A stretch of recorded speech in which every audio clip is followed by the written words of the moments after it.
Bem-vindos ao Inteligência Intuitiva. Escolhemos o tema a normalização do vício. Como é que um comportamento com um potencial destrutivo tão grande passou a ser apenas mais uma aplicação banal que toda a gente tem no telemóvel? Tem um paralelo assustador com os anos 80 e 90 em relação ao tabaco. Quem nos ouve e for dessa geração vai lembrar-se perfeitamente de como se fumava em hospitais, em aviões, em restaurantes fechados. Era o pão nosso de cada dia. Toda a gente aceitava aquilo como sendo a coisa mais normal do mundo. Fazia parte do ar que se respirava. Havia aquele desconforto ignorado. E hoje, com os casinos digitais omnipresentes, parece que estamos a inalar o fumo em segunda mão do século XXI. Só que fingimos todos que é apenas vapor inofensivo. São mesmo. Só para quem nos ouve ter noção, em 2025, as receitas do jogo online em Portugal bateram nos 1,2 mil milhões de euros. 1,2 mil milhões. Sim, estamos a falar de um crescimento de 258% num espaço de 5 anos. Isto não é um mercado a evoluir de forma orgânica. Claro que não. É uma explosão absoluta de consumo desenfreado. E quer dizer, mais de 1.000 milhões de euros num país com a dimensão de Portugal e não estamos a falar de dinheiro que gerou empregos na indústria transformadora ou que Construiu infraestruturas? Pois não. nada disso. É dinheiro que simplesmente mudou de mãos, saiu das contas das pessoas diretamente para as margens de lucro das plataformas. E é um dado que torna esse cenário ainda mais denso e mais preocupante. Estão registadas 4,9 milhões de contas no nosso país. Quase 5 milhões, isso É quase metade da população portuguesa em termos de volume. é de loucos. Claro que uma pessoa pode ter mais do que uma conta, mas a penetração social é massiva. E o pior é que isto é só a superfície, sabes? Como assim? Porque há estimativas muito credíveis a indicar que cerca de 40% destes utilizadores frequentam também o mercado ilegal. Espera aí, 40%? Mas porquê o mercado ilegal? Se é tão fácil abrir conta numa plataforma regulada e ver anúncios na televisão, o que é que leva alguém a ir procurar casinos obscuros na internet? É uma boa pergunta. É que o mercado regulado, por muito permissivo que seja, ainda tem algumas barreiras. Uhum. Tem limites de depósitos, pede identificação formal e em Portugal as odds, ou seja, as probabilidades de ganho nas apostas desportivas, são taxadas, o que torna os prémios ligeiramente menores. Percebo. Portanto, o mercado ilegal tira isso tudo da frente. Tal e qual, não pede nada disso, não há limites de perdas, não há proteção nenhuma e as odds parecem melhores. Para quem já está numa fase de dependência grave, e se calhar bloqueou as próprias contas legais num momento de lucidez. Vai parar ao mercado ilegal, que está à distância de um clique, sem qualquer travão. É Exatamente. um mundo paralelo colossal. E isso levanta imediatamente a questão de como é que chegamos a estes milhões de contas. Quer dizer, como é que se recruta metade de um país para uma atividade que historicamente era vista com muita desconfiança? O que é fascinante aqui é olhar para a forma como o jogo se infiltrou no dia a dia. Sim, porque a resposta está à nossa frente todos os dias. É a exposição. Uma exposição que devorou completamente o entretenimento desportivo. Porque, repara, antigamente o jogo era uma atividade marginal ao desporto. Alguém ia ao estádio e talvez fizesse uma aposta antes de sair de casa. E ficava por aí. Exato. Mas a mudança de paradigma deu-se quando a aposta deixou de ser uma coisa que se faz antes do jogo e passou a ser a lente através da qual consumimos o jogo. O entretenimento desportivo atual já não se sustenta sem a aposta. E isso vê-se perfeitamente. Basta olharmos para a nossa primeira liga. 13 das 18 equipas têm logotipos de casas de apostas carrapachados no peito. É verdade. A própria Liga Portuguesa carrega no nome o patrocínio de uma marca de jogo. É impossível fugir. E o impacto psicológico disso num adepto é brutal. Cada falta à entrada da área, cada canto, cada intervalo vem emparelhado com um estímulo visual e sonoro no ecrã. Aparece logo uma barra a dizer: aposta agora que o próximo golo é de cabeça. Pois. É a transformação de um espectador passivo num alvo constante de microgatilhos de ação. É isso mesmo. Sempre houve jogo associado ao desporto, não é? O nosso avô ia ao café ao fim de semana para encher o totobola, os jornais traziam os prognósticos. Qual é a diferença fundamental entre isso e o que temos agora? A diferença está na velocidade e na frequência da recompensa. O Totobola exigia que a pessoa preenchesse um papel, pagasse, e esperasse até domingo à noite ou segunda-feira para saber o resultado. Havia um compasso de espera. Havia uma gratificação adiada. O que as plataformas online fizeram foi colapsar o tempo. Nas apostas ao vivo, é possível apostar se o próximo lançamento lateral vai acontecer nos próximos 30 segundos. O ciclo de dopamina passou de dias para milissegundos. E isso muda tudo na química cerebral. Claro. E isso explica o porquê de tanto ruído à nossa volta. Quando estamos a ver televisão ou a navegar no telemóvel, os blocos de anúncios são dominados por isto. E a grande dúvida que fica é matemática. Como assim? O espaço publicitário em horário nobre ou nos intervalos do futebol custa uma fortuna incalculável. De onde vem o dinheiro que alimenta estas campanhas faraónicas todas? Vem das perdas trágicas de uma minoria. Hum. Existe um mito de que as plataformas lucram porque milhões de pessoas perdem 5 euros ao fim de semana, mas a arquitetura financeira deste negócio não funciona assim de todo. Pois não. É como noutras indústrias, não é? Exato. Tal como noutras indústrias predadoras, a esmagadora maioria do lucro vem de uma percentagem muito pequena de utilizadores que perdem quantidades astronómicas de dinheiro. E é por isso que temos este contraste bizarro. Um ruído publicitário ensurdecedor, super colorido e alegre, patrocinado por desportistas famosos, que na verdade é financiado por um sofrimento financeiro e pessoal totalmente silencioso. Sim, é uma dualidade chocante. Quando comparamos com o passado. Pensemos no estereótipo do jogador patológico de há 30 anos. Uhum. Para alguém destruir a vida num casino físico, havia muito atrito no processo. A pessoa tinha de tomar a decisão consciente de sair de casa, conduzir quilómetros, passar por um segurança. Trocar dinheiro por fichas num balcão rodeada de pessoas. Exatamente. Havia dezenas de momentos ao longo dessa viagem em que a pessoa podia hesitar, ou ter vergonha, ou simplesmente desistir. Agora, não há atrito nenhum. O casino está no nosso bolso. É o acesso contínuo. Vai connosco para a casa de banho, para a cama, para o local de trabalho. Pode-se derreter as poupanças de uma vida às 3 da manhã no sofá, num silêncio absoluto. E do ponto de vista clínico, isso é um pesadelo para os profissionais de saúde mental. A dependência do jogo online é uma epidemia invisível, porque não apresenta as bandeiras vermelhas físicas de outros vícios. Pois não há aquele desgaste físico óbvio. Nada.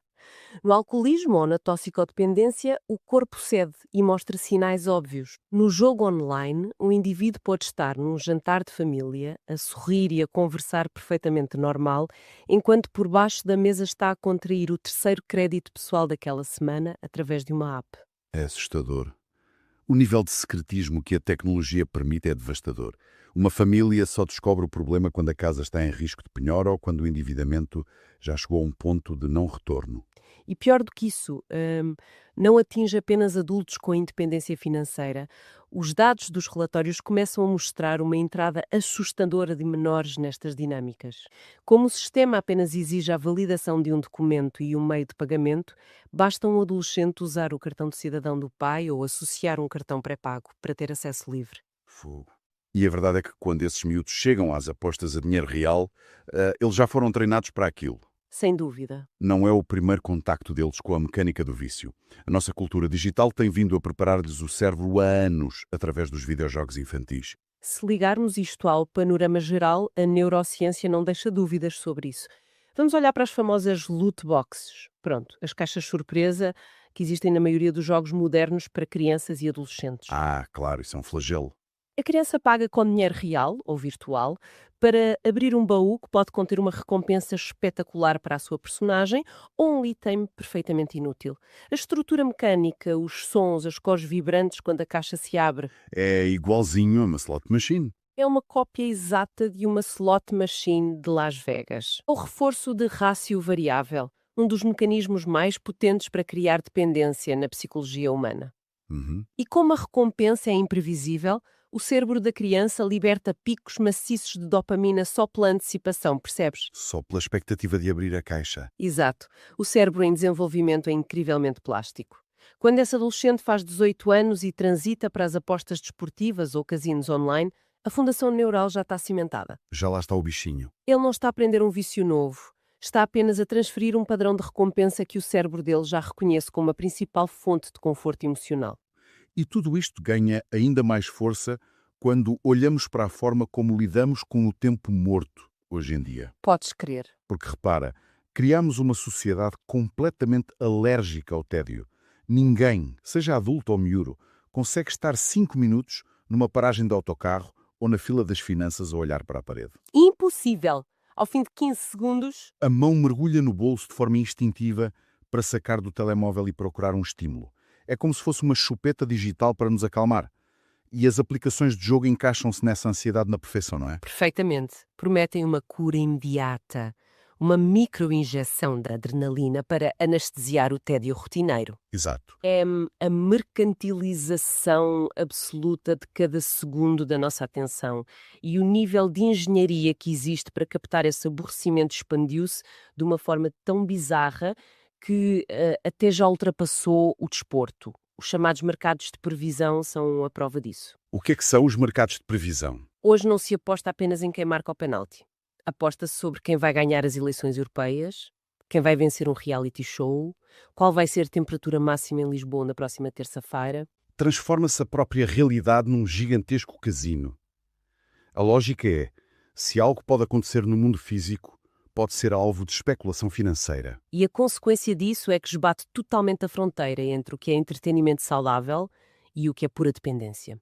Ensina ao cérebro a procurar o ângulo da aposta em absolutamente tudo o que nos rodeia. Retirando o prazer intrínseco das coisas. Sim, para o substituir pela ansiedade financeira do resultado. Certo, mas agora coloco-te outra questão prática.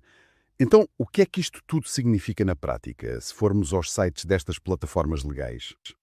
Porque encontramos sempre no rodapé os logótipos verdes do jogo responsável, do jogo com moderação. Sim, os famosos selos. Eles oferecem opções para a pessoa se auto-excluir, avisam sobre os riscos. Perante esta fachada toda, como é que se pode dizer que eles são os grandes vilões da história? Não há aqui uma tentativa de proteger os utilizadores? Essa é talvez a maior ilusão de toda a indústria. O jogo responsável é um escudo de relações públicas brilhante. É desenhado para apaziguar os reguladores e dar uma falsa sensação de segurança à sociedade. Pois para aparecerem os bons da fita. Porque a realidade nos bastidores é de uma agressividade predatória. A máquina não está minimamente interessada no jogador casual. O modelo de negócio precisa desesperadamente que a pessoa não seja moderada, e é por isso que os departamentos de retenção destas empresas têm ferramentas de recolha de dados que fariam inveja a serviços de inteligência de muitos países. Lá está. Estamos a falar de ferramentas como o acompanhamento dos clientes VIP. Isso foi das coisas que mais me chocou na nossa pesquisa. É assustador? A ideia que nós temos de um cliente VIP num casino é um milionário de charuto que não se importa de perder 100 mil euros porque tem milhões no banco. O estilo James Bond. Exato. Mas, na realidade do jogo online, um VIP é apenas alguém que aposta num volume altíssimo. E muitas vezes é uma pessoa com um rendimento banal que está em absoluto colapso financeiro, a pedir dinheiro emprestado e a tentar recuperar desesperadamente o que já perdeu na noite anterior. E o que é que a plataforma faz quando identifica este padrão? A plataforma aciona o chamado gestor de conta VIP. A tecnologia por trás disto baseia-se em telemetria pura. Repara, eles sabem a que horas o utilizador está conectado, sabem quanto tempo o dedo demorou a deslizar no ecrã para fazer um novo depósito logo a seguir a uma perda trágica. Medem um milissegundo de hesitação. Eles mapeiam matematicamente o padrão de pânico dessa pessoa. Se percebem que o utilizador está numa espiral descendente e começa a diminuir o volume porque ficou sem saldo bancário, o gestor de conta entra em ação. Liga para a pessoa. Liga para a pessoa, trata-a pelo nome, oferece bilhetes de futebol, manda e-mails personalizados e oferece bónus diretos ou créditos temporários. Eles dão dinheiro falso. Dinheiro que se tem de apostar X vezes só para manter no ecossistema. Exatamente. É o equivalente moral a um empregado de bar ver um alcoólico em recuperação a passar à porta e ir lá fora pôr-lhe um copo de vodka na mão a dizer epá, esta é por conta da casa, só para relaxares. É uma crueldade analítica. Eles empurram a pessoa deliberadamente para o precipício porque sabem, através dos dados, que ela já perdeu a capacidade cognitiva de dizer não. E a impunidade é tão gritante que noutros mercados a máscara já caiu por completo. O caso do Brasil, que explodiu recentemente, é um exemplo claro de distopia. Lá, a febre do jogo online, as chamadas bets, cruzou-se com a cultura dos influenciadores digitais de forma grotesca. As pessoas viam os seus criadores de conteúdo favoritos a gravar vídeos nas redes sociais, a promover casinos virtuais. Sim, eu vi isso. E promoviam aquilo não como entretenimento, mas como uma forma de obter um rendimento extra. Vendiam aquilo como se fosse um trabalho paralelo legítimo, uma solução para pagar as contas ao fim do mês. E a reviravolta nojenta dessa história é que se descobriu como funcionavam os contratos desses influenciadores. Eles não recebiam um valor fixo por angariarem clientes. O modelo de negócio era o revenue share, ou seja, a partilha de lucros. O influenciador assinava um acordo onde ficava com 30%, 40% ou 50% de todo o dinheiro que os seus próprios seguidores perdessem na plataforma. Que falta de ética brutal. Eles iam para a internet encorajar o público a apostar as suas poupanças, sabendo de antemão que só iriam comprar o seu próximo carro de luxo se a sua audiência entrasse em ruína financeira. O que revela a verdadeira face do sistema. Não há aqui criação de valor. Há apenas extração de riqueza da base mais vulnerável da sociedade para o topo. Isto levanta uma questão importante, porque quando chegamos a este ponto da conversa, há uma reação muito comum e natural na sociedade, que é atirar a culpa para a responsabilidade individual. É aí que eu queria chegar. Eu imagino alguém a ouvir-nos e a pensar: certo, o marketing agressivo, as táticas VIP são sujas, os influenciadores não têm ética, mas no fim do dia, somos adultos? Pois, o clássico ninguém os obriga. Ninguém nos vai a casa apontar uma pistola à cabeça para fazermos um depósito. Não basta ter um bocadinho de força de vontade e apagar a aplicação. Por que é que temos de vitimizar as pessoas em vez de lhes exigir responsabilidade pessoal? O argumento da responsabilidade pessoal soou muito bem na teoria, mas na prática falha redondamente por causa da assimetria de forças em causa. Se estivéssemos a falar de duas pessoas a jogar às cartas na tasca, sim, aplicar-se-ia. Certo. Mas aqui não é um jogo justo. De um lado tens um cérebro humano, cansado, que trabalha 8 horas por dia, com os seus problemas de ansiedade e as flutuações hormonais normais. E do outro lado, Do outro lado tens os supercomputadores. tens servidores em Malta ou em Silicon Valley, desenhados pelos engenheiros mais bem pagos do mundo, que processaram bilhões de iterações de dados comportamentais. O algoritmo sabe exatamente que combinação de cores, luzes de ecrã e gatilhos de texto vai perfurar as tuas defesas psicológicas. É covardia, no fundo. Exigir responsabilidade individual perante supercomputadores de otimização de vícios é como colocar uma pessoa com uma espada de madeira a lutar contra um tanque de guerra e dizer-lhe, olha, desvia-te. É uma batalha completamente desigual. E há ainda outro fator: a legitimação social. A hipocrisia de vermos diariamente figuras públicas, extremamente adoradas, humoristas, atores conceituados, antigos atletas de elite, a dar a cara por estas plataformas. Validam o comportamento, não é? Completamente. Para alguém que está num momento de fragilidade, que está indeciso, ver o seu ídolo a sorrir no ecrã e a dizer "vem jogar comigo", dá-lhe a permissão emocional de que precisava. Empresta-se credibilidade e carinho ao mecanismo destruidor. E é por isso que a solução não pode passar por pedir às pessoas que sejam mais fortes, ou por colocar letras mais pequenas no rodapé da televisão a avisar do perigo. Letras que ninguém lê. Ninguém. Se a arquitetura da máquina é tecnológica e económica, a resposta tem de ser coercitiva e regulatória. Enquanto as plataformas tiverem o poder de se autorregular no que toca aos limites, o cenário só vai piorar. O que nos leva à necessidade de medidas drásticas. O problema não é o jogo recreativo. Não é proibir o senhor de apostar na sua equipa ao fim de semana, mas é impor barreiras estruturais reais. A criação de um teto máximo de perdas associado ao rendimento anual declarado seria a única forma verdadeira de jogo responsável. Sem dúvida. Se um utilizador atinge uma percentagem pré-definida do seu rendimento anual em perdas, a plataforma deve ser obrigada, por lei, a bloquear os depósitos automaticamente. Ponto final. Sem e-mails carinhosos, sem telefonemas de gestores VIP a tentar contornar a regra. Exato. Enquanto a moderação for uma escolha emocional deixada ao critério de uma mente dependente, o sistema continua a ganhar. A moderação tem de ser código inserido obrigatoriamente na infraestrutura digital do país. É uma mudança de paradigma urgente. A moderação não pode ser exigida apenas ao cérebro humano. Tem de estar no algoritmo. Mas antes de fecharmos, acho que é um pensamento provocador final, que liga tudo o que discutimos e que gostava de deixar para quem nos ouve refletir em casa. E que pensamento é esse? Nós falámos exaustivamente de como estas plataformas usam a telemetria básica. Certo, sabem as horas que jogamos, a rapidez com que tentamos recuperar dinheiro, o nosso histórico de navegação. Mas pensem um pouco nisto. A tecnologia não para aqui. O que é que vai acontecer num futuro assustadoramente próximo, quando a inteligência artificial avançada for integrada a 100% na gestão individual de cada conta? O que é que acontece quando os dados deixam de ser apenas sobre as tuas apostas e passam a englobar a tua pegada digital total? E isso é arrepiante. Imaginem um algoritmo de inteligência artificial que cruza os dados do teu relógio inteligente e percebe que tiveste uma péssima noite de sono. Sim. Analisa os teus padrões de voz e publicações sociais para detectar pequenas quebras de humor e consegue calcular com precisão milimétrica a hora exata do dia em que a tua força de vontade cognitiva está no ponto mais baixo do ano. E nesse preciso milissegundo em que estás fragilizado, envia-te a notificação perfeita para o telemóvel. Um e-mail ou um alerta escrito com a estrutura frásica exata que te fará ceder. O gatilho perfeito. Perante isto, estaremos nós sequer a jogar a um jogo livremente? Ou seremos apenas pequenas marionetas a ser esvaziadas num sistema em que a nossa derrota já estava matematicamente determinada horas antes de olharmos sequer para o ecrã? É o checkmate final à nossa ilusão de livre-arbítrio. E fica essa reflexão pesada sobre de quem será, num futuro dominado por algoritmos, a jogada definitiva. Vamos pensar no movimento que o polegar faz ao puxar o ecrã do telemóvel para baixo. Aquele clássico pull to refresh, não é? Exatamente esse. Há sempre ali uma ligeira resistência.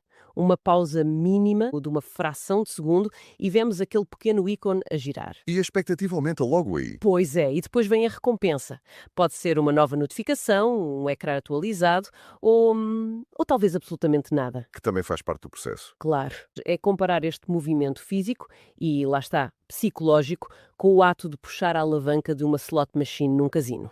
E a mecânica não é só parecida, pois não? Não, de todo. A mecânica é exatamente a mesma. Deita por terra a ideia de que o problema é o jogo em si, ou as roletas, ou até os casinos físicos. O ato de apostar apenas tornou explícito e visível algo que já estava escondido em praticamente todos os aspectos da nossa vida. Quer dizer, o problema não é o jogo. Exato. O problema é que a vida inteira se tornou uma aposta. Exatamente. Porque a questão central é esta. Como é que, de repente, o ser humano parece incapaz de fazer as coisas mais básicas de forma orgânica? É assustador pensar nisso. Falamos de uma incapacidade de amar sem cálculo, ou de uma tremenda dificuldade em trabalhar sem ter um pique de dopamina associado. Ou até de relaxar, não é? Pois, não conseguir descansar sem ter um ecrã a fornecer estímulo constante. Ou mesmo de existir sem a perspectiva de uma recompensa imediata. Estamos perante uma alteração drástica na própria arquitetura do comportamento humano. E para conseguirmos realmente entender esta alteração, eu penso que o primeiro passo natural é olhar à nossa volta. Tentar identificar onde é que estão escondidas estas casas de apostas no nosso cotidiano. Como slot machines emocionais. E a analogia perfeita. Porque o modelo de negócio baseia-se precisamente na retenção de atenção baseada na aleatoriedade. Sabes, cada vez que se abre o Instagram ou o TikTok, não se sabe o que vai aparecer. É a tal surpresa constante. Vai ser um vídeo incrivelmente engraçado. Vai ser algo completamente aborrecido. Ou vai ser uma mensagem daquela pessoa de quem gostamos. É esta incerteza que nos prende ao ecrã. Mas a gamificação vai muito além das redes sociais puras e duras. Há a questão das aplicações de encontros, como o Tinder. O famoso gambling afetivo. Pois, e é classificado exatamente assim. O movimento de deslizar para a direita ou para a esquerda, o swipe, é uma aposta constante. Uma aposta com pessoas reais. Sim, talvez a próxima pessoa seja o amor da vida ou talvez seja apenas mais uma desilusão brutal. Depois temos outra área, o trading financeiro e as criptomoedas, Essa é uma área que tem crescido imenso. que muitos encaram como uma profissão de elite ou um investimento super sério. Mas surge descrito como gambling intelectualizado. E até o mundo do empreendedorismo é exposto aqui. O que também é uma perspectiva super interessante. É. E aqui lanço-te uma provocação. Porque há uma glorificação gigante da cultura do empreendedor hoje em dia.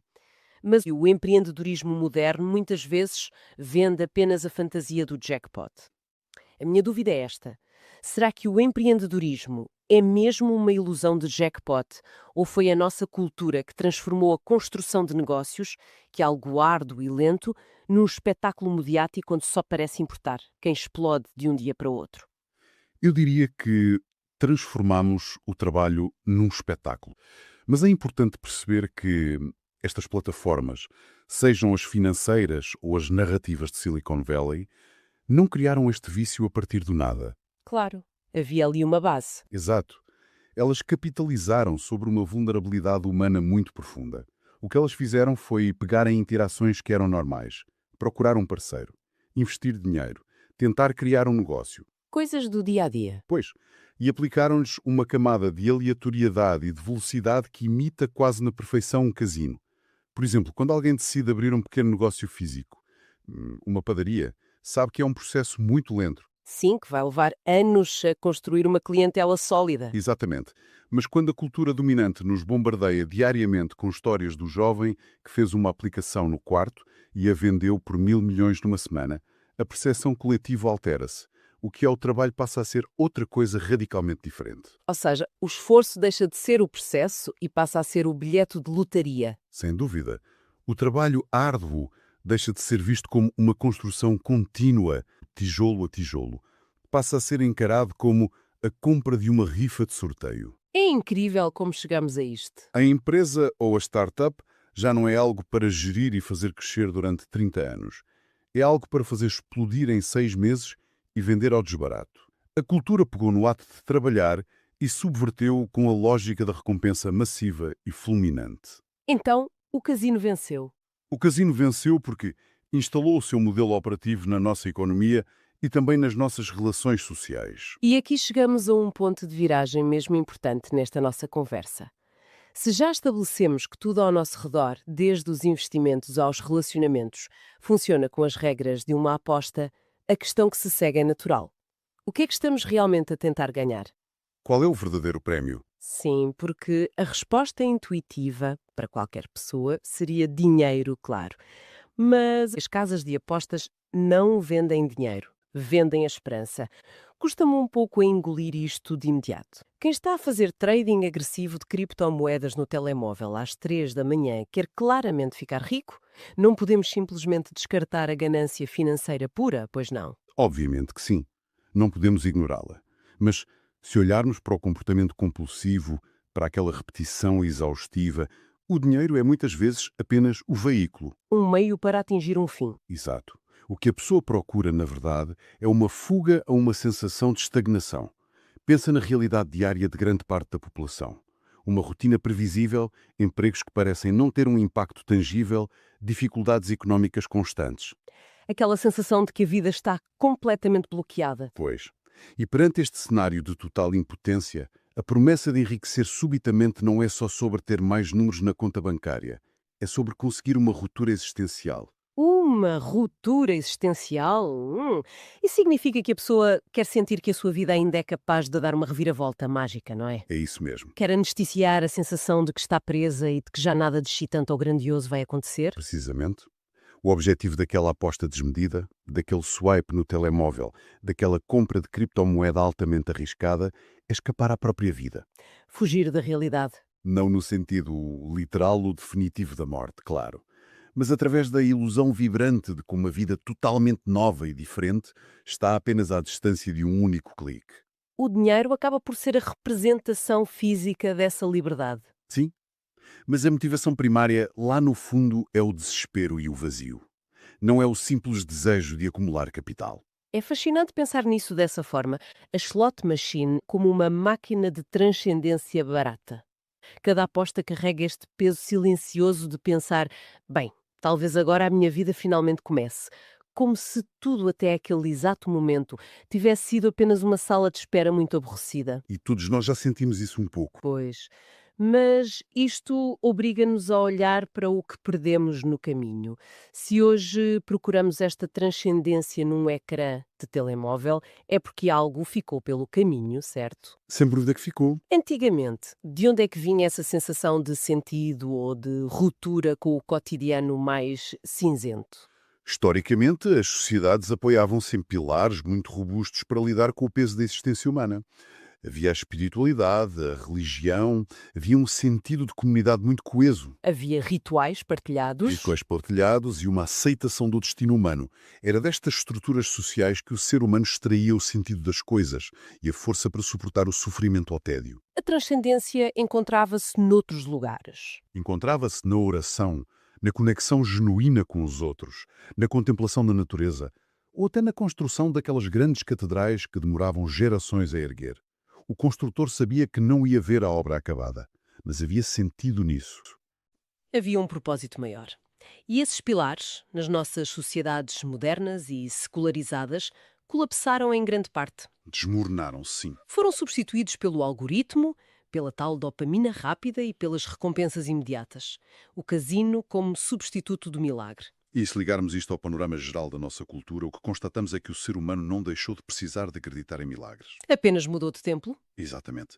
O gambling, em todas as suas variantes disfarçadas de que já falamos, tornou-se a religião perfeita para uma sociedade que perdeu o contacto com o divino e com o sentido a longo prazo. É o substituto moderno do milagre. O ato de depositar uma moeda, de investir numa ação especulativa ou de publicar uma foto na esperança que se torne viral, é agora um ato de pura fé.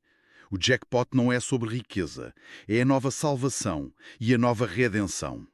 O jogo online explora o desespero, não a ganância. Isso é arrepiante e brilhante ao mesmo tempo.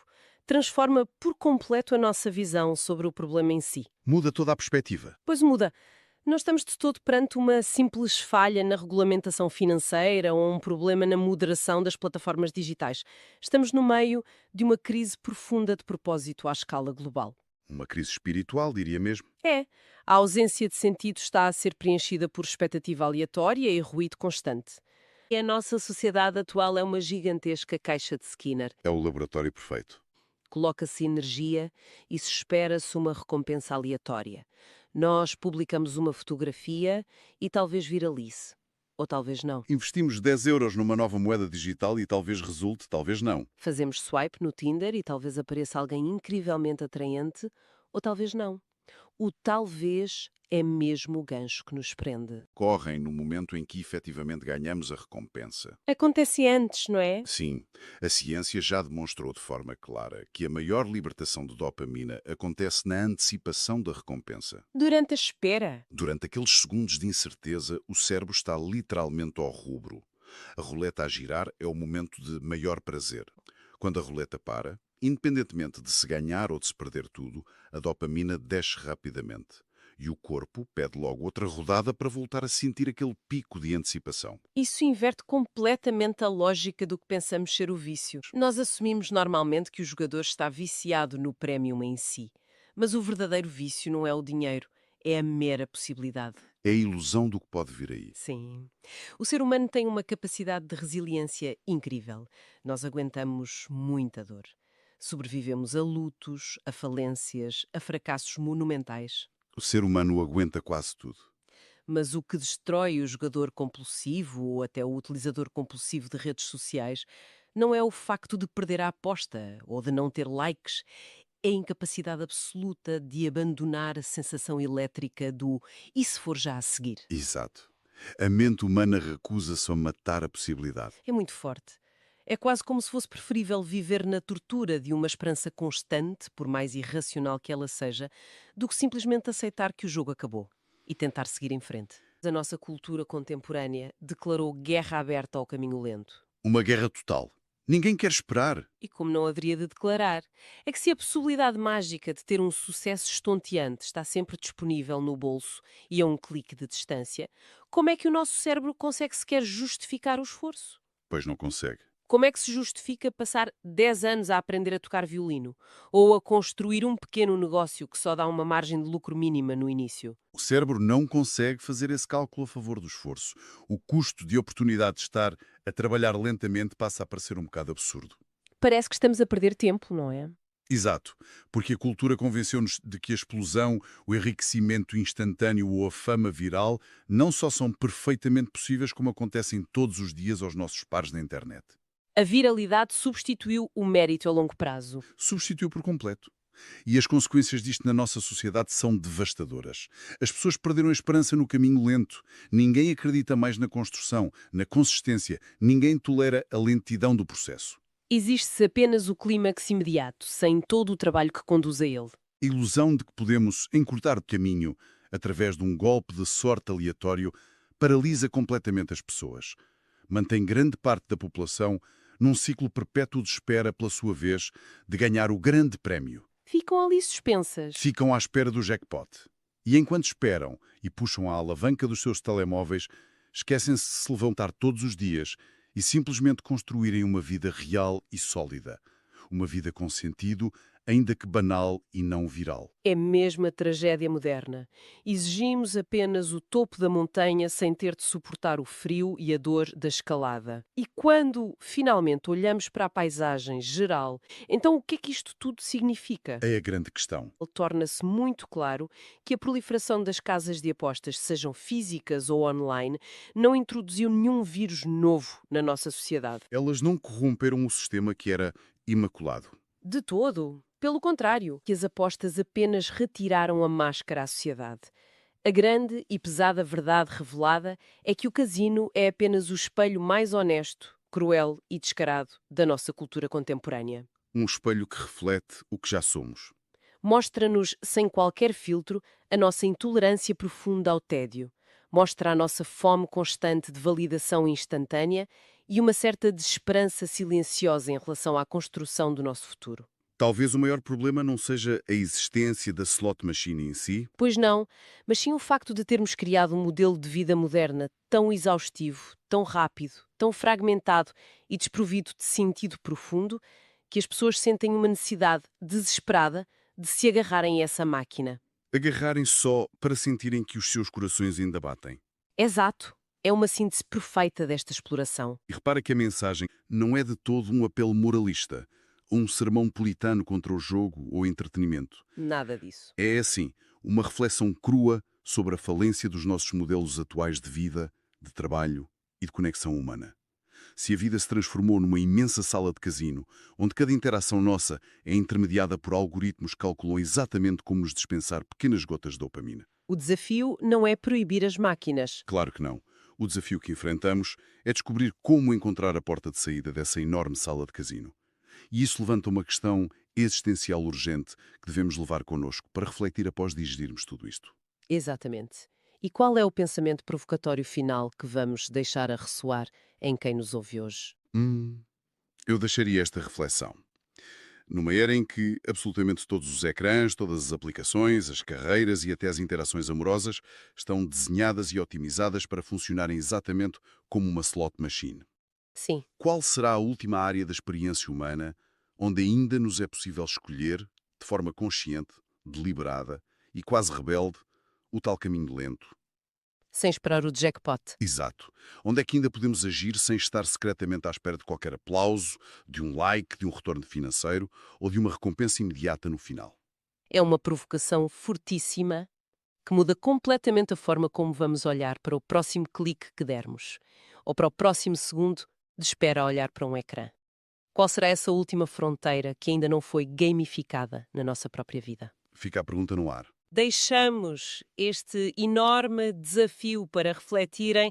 Esperamos que esta dissecação ao coração da modernidade e da ilusão constante do jackpot tenha sido tão reveladora e desafiadora para quem nos ouve, como foi para nós, desconstruí-la. Muito obrigado por estarem aí. Muito obrigada pela vossa companhia. Continuem a questionar ativamente o mundo à vossa volta e a não ceder ao automatismo. Até à próxima.